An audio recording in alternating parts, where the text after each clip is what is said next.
Hello everybody, welcome back to my channel. It is your favorite Glammy. I'm back. It is Talk Thursday. I'm writing solo today, but that's okay. It's because I have some adult talk that I felt I needed to do given the situation, the circumstances, or what's happening in our country currently with women just being killed by their partners. You know, every morning for the last couple of days, we've been waking up to news of yet another woman being killed. So I'm going to be chatting a little bit about that, but also I'm going to be sharing a story of abuse from somebody that had watched my story when I told my abuse story, and they basically they slid into my DMs and they wanted to tell their story. So if you guys want to listen, please stay tuned and remember to like, to share, and to subscribe to my channel. The couple of days have been very sad days.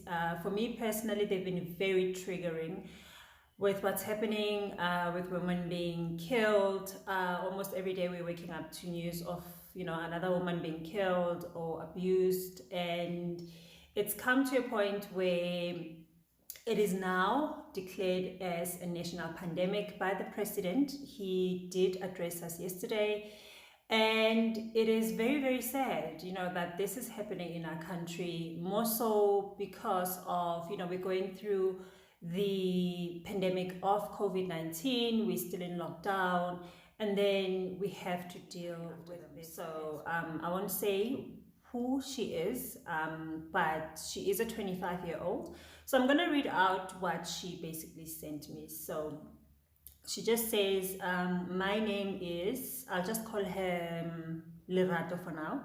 My name is Lerato and I'm 25 years old. And I have always been a person who never gives up on people and always try to see the best in them. And somehow that one quality about myself got me stuck in the most toxic and abusive relationship for a full 8 years. I had a son and he passed on 6 months after birth. I don't know how I made it through, but all I can say is it could have. Later, I had my daughter and I was beaten during my pregnancy, and it just got so much worse thereafter. It almost felt normal. I just couldn't understand where I was going wrong. But regardless of all that, I still managed to forgive and start over like nothing happened, until I realized that my relationship with God has deteriorated and I love this guy more than I love my own God. I started praying more and more every day, more than the previous day, and everything felt like it was falling apart, but it was actually falling into place. I found the strength to get out and I never looked back. We were a power couple, if you can call it that, inspired many, and when I finally spoke out about what was happening and decided to leave, it was an absolute shocker for everyone. And women who could relate seek comfort and strength through me, so I began just listening to their problems, never sharing about my struggles. Since I was a child, I've always had a passion for the youth, and then I decided to start an organization for the youth, by the youth, for women. I just don't know how to approach society experiences. But what I can relate to is how when you're in that abusive, toxic, environment, relationship, you kind of like accept, like this is my situation, and there will have to be some kind of event, that's gonna give you that courage and that strength for you to get out. Most of victims will tell you that, I noticed that if I didn't leave, he was gonna kill me, or I had to think about my child, so there's always that one thing that's gonna influence you, push you to go. But it also takes a lot of courage to leave a toxic relationship. It takes a lot of planning.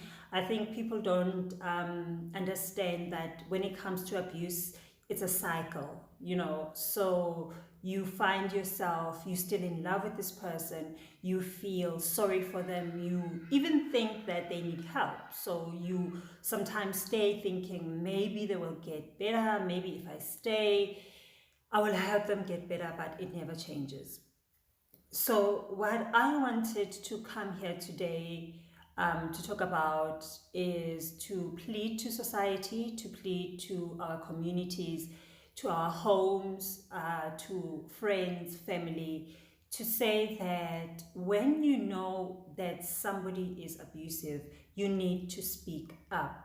There's too many people that are silent when it comes to this issue, and your silence is what's going to kill people. A lot of people will tell you indaba zabantu azingenwa, or let them sort it out, it's between the two of them. But sometimes it goes as far as somebody dying at the hands of somebody that you knew is abusive. A lot of women right now are talking about their experiences, pleading with the government to do something, which is a good thing. However, we don't have enough men talking about this, and it's very odd because it's the men that are doing the abusing, and it just makes me wonder, like, men, when you guys are talking in your WhatsApp groups, or when you're having a braai and you guys know that in your group there's one or two of you that are abusive, why are you still welcoming those people in your homes? Why are they still your friends? If you say that you don't support people that are abusive, if you say you are against abuse, you should not be around those people, regardless of who or what they mean to you. They could be a family member, but if they are that person and you are still, their friends, you're still in their presence, that means that you also support abuse. And it's the one thing that we don't talk about enough. It's that in our families, in our friendship circles, we all know of that person that is an abuser, but nobody wants to call them out. Nobody wants to say anything. Most people will just turn a blind eye and pretend like nothing happened until somebody being in an abusive relationship, or why most victims don't speak up. They feel ashamed. They feel like they've done something wrong, where else it's the other way around. It's the abuser who should be feeling that way. And by protecting them, by keeping them safe and not saying anything, you are making the victim feel shame instead of the abuser. So it's very, very important that we start talking about this issue. Like the president said yesterday, it is now a national pandemic, and we can't afford to keep silent anymore. There are too many women dying at the hands of their partners. These women being killed, they are leaving behind young children. Sometimes those young children are witness to the abuse, so it's something that they grow up seeing, so they think it's normal. So what happens is that they're prone to also be abusive. So it's a vicious cycle.